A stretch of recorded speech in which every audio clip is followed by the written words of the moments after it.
Halo semua, selamat pagi. Ini adalah video bagian keempat ya untuk proses penyusunan laporan PKL dan magang ya. Bagi rekan-rekan yang belum menonton 3 video sebelumnya yang menjelaskan tentang bagaimana cara menyusun laporan PKL magang bab 1, 2, dan 3, saya sarankan untuk melihatnya terlebih dahulu sehingga proses penyusunan laporan PKL-nya nanti bisa berjalan dengan lebih baik gitu ya. Nah, akhirnya kita sampai di bab 4. Ini adalah bab yang paling penting menurut saya, dan dari bab 4 ini biasanya pertanyaan-pertanyaan ketika seminar PKL itu dilontarkan. Jadi 80-90% pertanyaan itu datang dari bab 4 ya. Yang mana bab 4 ini nanti isinya adalah semua hal yang sudah dilakukan selama kegiatan magang dan PKL. Begitu ya. Jadi bab 4 ini adalah bagian showcase ya, bagian yang perlu di-highlight, bagian yang perlu dipamerkan ketika kalian melakukan seminar PKL. Baik, tanpa berlama-lama, mari kita mulai. Oke, bab 4 ini merupakan bagian hasil dan pembahasan yang mana nanti isinya adalah kurang lebih 5 bagian ini. Yang pertama, prosedur pengerjaan, data-data yang dilibatkan, detail setiap tahapan yang mana juga menjelaskan luaran dari setiap tahapannya. Jadi nggak cuma tentang secara teoritis atau secara deskriptif saja diceritakan, tetapi juga ada luarannya yang bisa kita lihat hasilnya, gitu ya. Kemudian ada hasil akhir tentunya pada bagian ini, dan terakhir adalah proses pengujian atau analisa. Biasanya proses pengerjaan ini tidak harus saklek seperti ini ya. Biasanya nanti akan diarahkan lagi oleh dosen pembimbing magangnya. Ya, tapi kurang lebih konten penulisannya bisa kita desain seperti ini. Gitu ya. Untuk bagian yang terakhir, untuk pengujian dan analisa, ini biasanya kita sesuaikan lagi dengan kebutuhan. Ya, kalau memang perusahaan tidak meminta kita melakukan pengujian atau analisa terhadap hasil yang sudah kita kerjakan, maka kita cukup menyampaikan saja di laporan. Namun kalau misalkan dari dosen pembimbing mengkehendaki tetap adanya proses pengujian, maka kalian bisa menambahkan fase atau proses pengujian untuk menilai gitu ya, seberapa besar ketercapaian dalam penyelesaian kegiatan magangnya. Apakah aplikasi yang didesain sudah cukup baik atau masih perlu diperbaiki dan seterusnya. Begitu ya. Baik, saya akan detailkan kurang lebih pada bab 4 ini apa saja sih yang harus ada selain poin-poin yang sudah dijabarkan di sini.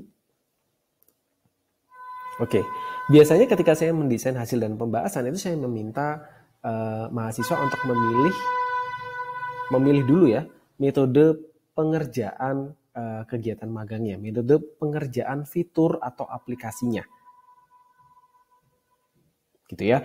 Dan biasanya ini saya ambil dari fase atau tahapan di software engineering yang mana itu dibagi ke dalam 5 tahapan kurang lebih. Yang diawali dengan analisa kebutuhan, desain, pembuatan atau pengembangan, pengujian serta implementasi dan dokumentasi. Nah, 5 tahapan ini juga tidak harus selalu seperti ini ya. Kalian bisa komunikasikan dulu dengan dosen pembimbing maupun dosen pembimbing magang di lapangan. Apakah konten seperti ini perlu dijabarkan dengan lebih detail atau cukup sampai dengan bagian pembuatan saja, begitu ya. Karena kadang proses pengerjaan PKL yang terlalu detail itu kadang membuat kita lupa atau biasanya tidak sempat ya melakukan pengujian, atau biasanya pengujian ini dilakukan oleh divisi yang berbeda yang sama sekali di luar tanggung jawab kita. Jadi ada bagian quality tester atau quality assurance yang nantinya akan menilai apakah aplikasinya sudah baik dan bagaimana cara mereka melakukannya. Itu biasanya kita nggak tahu begitu ya, mereka punya standar operating prosedurnya sendiri-sendiri gitu ya. Baik ya, saya mulai dari analisa kebutuhan. Nah, pada bagian analisa kebutuhan, itu setidaknya ada data-data yang perlu kalian siapkan.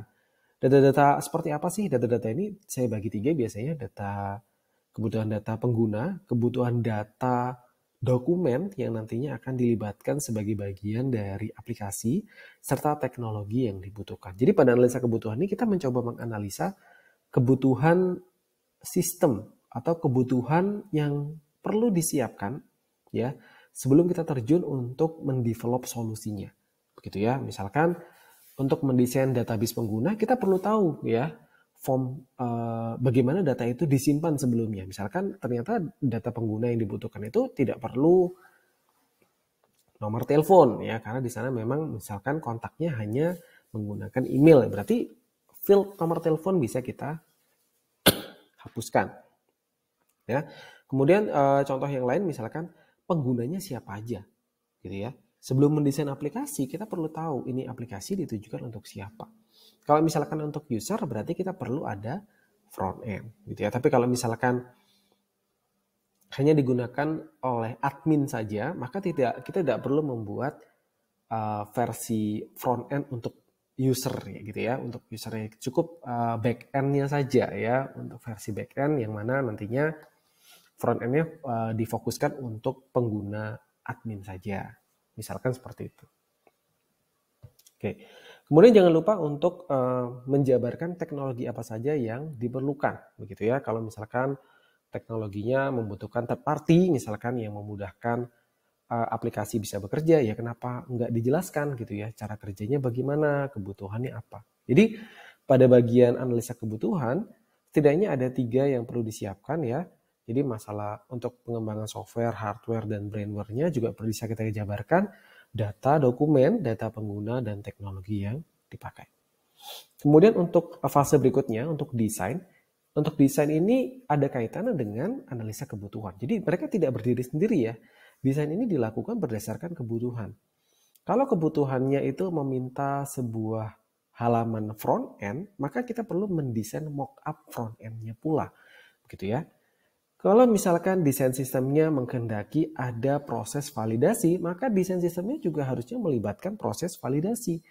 Ya, bagaimana database dirancang itu juga berdasarkan data-data atau dokumen yang dibutuhkan.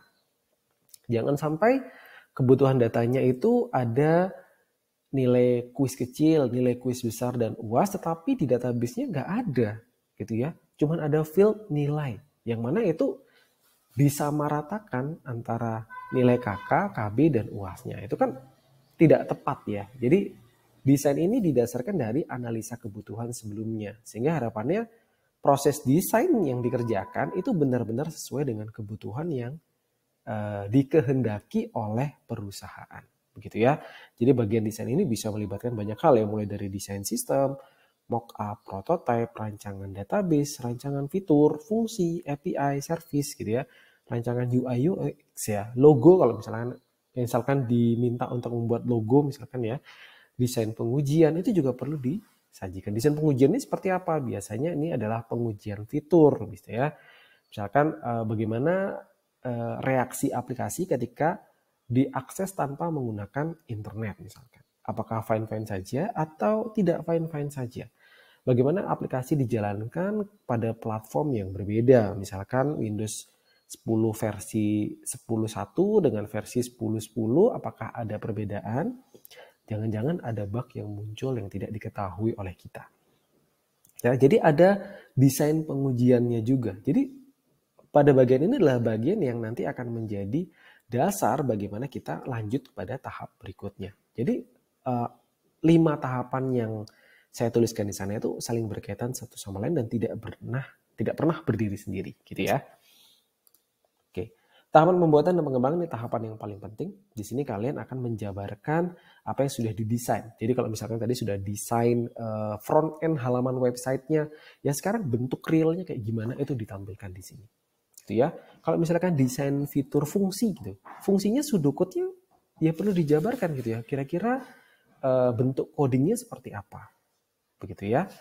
Kemudian tampilan UI UX logonya, ya logonya jadinya kayak gimana nih gitu ya. Oh ternyata yang tadinya sketch logonya nanti jadi bentuk realnya seperti ini. Gitu ya. Bentuk dokumen yang dicetak dari aplikasinya misalkan dia akan mengenerate report gitu misalkan. Format reportnya kayak gimana sih gitu. Ya, hasilnya kayak gimana sih? Nah, itu perlu dan bagaimana cara menampilkan itu juga perlu dituliskan. Biasanya untuk bagian pembuatan dan pengembangan ini sedikit banyak melibatkan coding ya, karena bagian pembuatan pengembangan ini kan realisasi dari bagian desain. Nah, kalau bagian desain itu isinya pseudocode, maka bagian pembuatan ini isinya coding realnya, coding utuhnya. Namun seringkali dalam penyusunan bab 4 ini kalau dimasukkan coding, isi laporan kita tuh jadi Jadi kurang terarah ya, karena codingnya bisa berlembar-lembar sementara penjelasannya itu cuma satu paragraf. Nah, untuk menghindari hal itu, bagian coding yang dirasa terlalu kompleks dan tidak to the point, begitu ya. Jadi misalkan HTML itu bagian mana yang mau dijelaskan strukturnya? Ya, bagian itu nggak perlu kita masukkan ke laporan. Nah, kalian bisa taruh di lampiran kalau memang berkenan mau dituliskan di sana. Enggak juga nggak apa-apa. Ya, tapi kalau bagian fungsi yang benar-benar krusial, misalkan bagaimana cara fungsi ini bekerja untuk mengambil gambar dan mentranslasinya ke dalam teks. Nah, itu kalian perlu jabarkan cara kerjanya. Ya, jadi bagian pembuatan itu juga tidak serta-merta meng-copy paste semua coding yang kalian tuliskan ke dalam laporan, tidak. Jadi hanya bagian-bagian yang kalian rasa krusial dan perlu diulas. Gitu ya. Tapi bagian-bagian tampilan UI UX itu perlu ditampilkan sepenuhnya sehingga tanpa menggunakan aplikasinya, pembaca dapat ikut merasakan gitu ya. Kira-kira aplikasinya jadinya seperti apa, fiturnya itu kurang lebih inputnya bagaimana dan outputnya bagaimana, begitu ya. Jadi bagian ini adalah bagian yang menurut saya paling penting gitu ya untuk di showcase ya, untuk dipamerkan ketika seminar. Oke. Nah, bagian yang juga dirasa menurut saya itu penting ya, itu adalah bagian pengujian. Bagian pengujian ini adalah cara bagaimana kalian menilai hasil kerja kalian sendiri berdasarkan standar atau pakem tertentu. Gak mungkin dong kita bilang program kita paling sempurna. Harus ada standarnya sehingga menilai dia baik atau kurang itu make sense. Ya. Jadi misalkan apakah fitur login ini bekerja, kita lakukan pengujian. Dasarnya login itu dikatakan sukses bagaimana? Misalkan sessionnya bekerja. Ya, dan sessionnya terdestroy dengan baik ketika kita logout. Nah, standar-standar itu perlu kita jabarkan pada bagian desain dan pada bagian pengujian kita jabarkan hasilnya. Contohnya di sini misalkan ada sebuah tabel yang menampilkan pengujian pertama adalah pengujian fitur login logout. Hasilnya sukses. Nanti bisa dijabarkan atau dinarasikan bahwa pada fitur pengujian fitur login kita lakukan dengan cara seperti apa, sebanyak apa, berapa kali dan oleh siapa. Gitu ya. Misalkan dilakukan fitur pengujian login logout sebanyak 100 kali gitu ya oleh bagian quality assurance untuk memastikan bahwa aplikasinya bekerja dengan baik. Dan seterusnya. Ini tinggal ditampilkan ya, sukses atau tidak sukses. Ya. Kalau misalkan bisa di skala dalam skala persentase atau skala nilai yang lebih detail, misalkan keberhasilannya berapa persen, misalnya 100%. Ya. Misalkan di sini sukses itu kan kita nggak tahu ya, suksesnya berapa kali. Apakah dari 100 pengujian itu 100-nya sukses, atau satu kali aja suksesnya 99 fail. Kita nggak tahu ya. Jadi kalau misalkan mau dijabarkan dengan nilai yang lebih detail, lebih komprehensif, itu bagus juga. Gitu ya. Nanti kalian bisa jabarkan sesuai dengan desain pengujian yang nantinya akan diarahkan oleh dosen pembimbingnya pastinya. Ya nanti hasilnya bisa bentuknya tabel atau bentuknya grafik seperti yang ada di samping sini. Ya, ini penting ya. Jadi nanti kenapa ini penting ya? Jadi nanti isi bab 5-nya itu nanti akan mengacu pada ini.